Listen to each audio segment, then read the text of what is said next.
ఒక్క విషయం ఒక్క 5 నిమిషాలు కనండి. 9వ తారీఖు ఆయన ఉద్యమం ప్రారంభించినప్పుడు పెర్లంపూడిలో ఆయన ఇంటి దగ్గర ఏం జరిగిందో ప్రత్యక్ష సాక్షిగా మన గ్రామం నుంచి 3 ఉన్నాం. 1 కీర్తికొండరావు గారు, 2 నేను, 3 కీర్తి వెళ్ళాలి. మేము ఉదయం 9 గంటల నుంచి సాయంత్రం ఆయన అరెస్ట్ అయ్యి వాళ్ళని కొట్టే వరకు కూడా అక్కడే ఉన్నాం. ఎందువల్ల చెప్తున్నానంటే ఎంత అన్యాయం అంటే పసిరికోణం విజయవాడడం అందరినీ ఆకలి పంపించడం జరిగేది. ఎన్నోసార్లు మమ్మల్ని ఆకలి పోతారా పోరా మేము కొడతామని అనేవారు. మేము నిజంగా చెప్తున్నాం, వయసు అయిపోయింది, చచ్చిపోతే ఇక్కడ చచ్చిపోతాం అన్న వాళ్ళం ఒక 100 మంది ఉన్నాం. వాళ్ళని అలాగే కూర్చుని ఉన్నాం. అయినప్పటికీ కూడా గంటకి ఇక్కడ అడిపించేవారు. అయినా మేము జడలేదు. ఒకప్పుడు పద్మనాభం గారు ఒక టైంలో అన్నారు, మీరు నా ఇంటి నుంచి ఆకలి పోకపోతే నేను మందు దాచి చచ్చిపోతాను. కోత ఉద్యమం ఏమంటే ఎస్పీ ఐటీ అందరూ కూడా అదిరిపోయారు. 11-12 గంటల దాకా చూశారు. ఆటలు పోయేవారు, మళ్లీ వచ్చేవారు, మేము మళ్లీ వెళ్ళేవాళ్ళం. మాకు అడుగుగా ఉంది. సరిగ్గా 4 గంటల దాకా కూడా అలాగే అడిపించేశారు. అందరికీ మనం చేసుకుంటాం. మాకు భయమే, ఏం చేస్తారో ఒకవేళ కాలుతారేమో నుండి. అలాంటప్పుడు సాయంత్రం సరిగ్గా 5:30 గంటలకే ఒక్కసారి 500 మంది పద్మనాభం గారి ఇంటి మీద పడిపోయి వెంటనే ఆ తలుపులు తోసేసి మమ్మల్ని అందరినీ పక్కకు లాగేసి పద్మనాభం గారిని ఇలా ఎత్తుకుని వాళ్ళ ఆవిడ్ని, వాళ్ళ కోడల్ని, వాళ్ళ అమ్మాయిని, వాళ్ళ అబ్బాయిని పక్క తోసేసి ఎంత ఘోరం అంటే ఈ రోజుని ఎప్పుడు జరుగుతుంది. అలాగా ఏ శేఖర్ అక్కడ ఉన్న వాళ్ళందరూ ఒక్క 10 నిమిషాల్లో తోసేసి పద్మనాభం గారిని అలా తోటిని అందులో పట్టించారు. 72 మందిని అందులో వ్యాన్ ఎక్కించేశారు.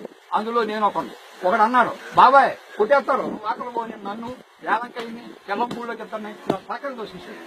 అందులో నేను తప్పు నేతలకు వచ్చేస్తే మొత్తం 2 వ్యాన్లు ఎక్కించుకుని తీసుకుపోయాడు.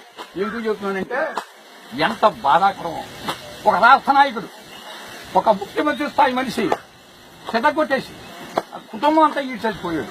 అలాంటప్పుడు మనం అందరం కూడా దొంగగా ఉండాలి. ఆస్తులు అడగలేదు, డబ్బులు అడగలేదు, ఒక కాపు జాతికి అడుగుతా ఉన్నారు. ఇప్పుడు అడుగుతా ఉన్నాం, చంద్రబాబు నాయుడు గారు మీ పార్టీలో 35 సంవత్సరాలు ఉన్నట్టు వాళ్ళు చాలా మంది ఉన్నాం.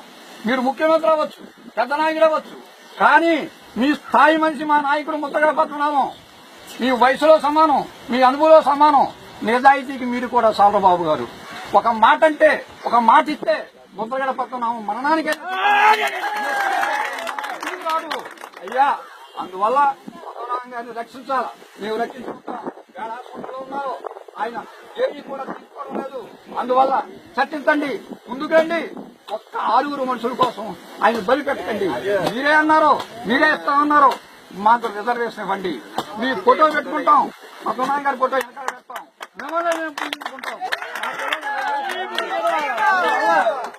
పద్మనాభానికి ఆయన విరమించే వరకు కూడా ప్రతి ఇంటికి సహకరించండి, సహకరించమని కోరుకుంటున్నాను. అందువల్ల చేసేవన్నీ కూడా మీరు సహకరించండి.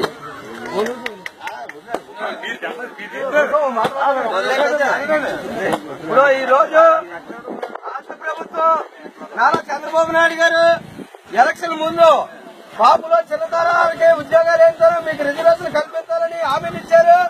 అదే హామీల కోసం ఈ రోజు ముద్రగడ పద్మనాభం గారు కాపు జాతి కోసం, కాపులో బరువు బలహీన వర్గాల నిరుపేదల కోసం ఉద్యమాన్ని ధర్మంగా చేస్తుంటే అధికారం అంటబెట్టి అధికారంలో రక్షించడం పోయి భక్షించాలని క్లియర్ గా పెట్టి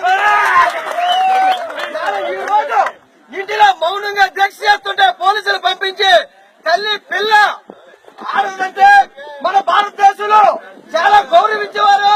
ఆడవాళ్ళని చూడకుండా కూడా లాగి కొట్టి ప్రజలందరినీ భక్షిస్తున్నారు. ప్రజలకు రక్షణ కల్పించలేదు రాష్ట్ర ప్రభుత్వం యంత్రాంగం అంతా కూడా. ప్రజల భయభ్రాంతులకు గురి చేస్తుంది, కానీ ఎవరో భయపడే పని లేదు. ఏదైనా సరే కష్టాన్ని సమాధానం చెప్పే పరిస్థితి ప్రభుత్వానికి ఏర్పడుతుంది. ఈ ప్రజల ఆశయాలు వెంటనే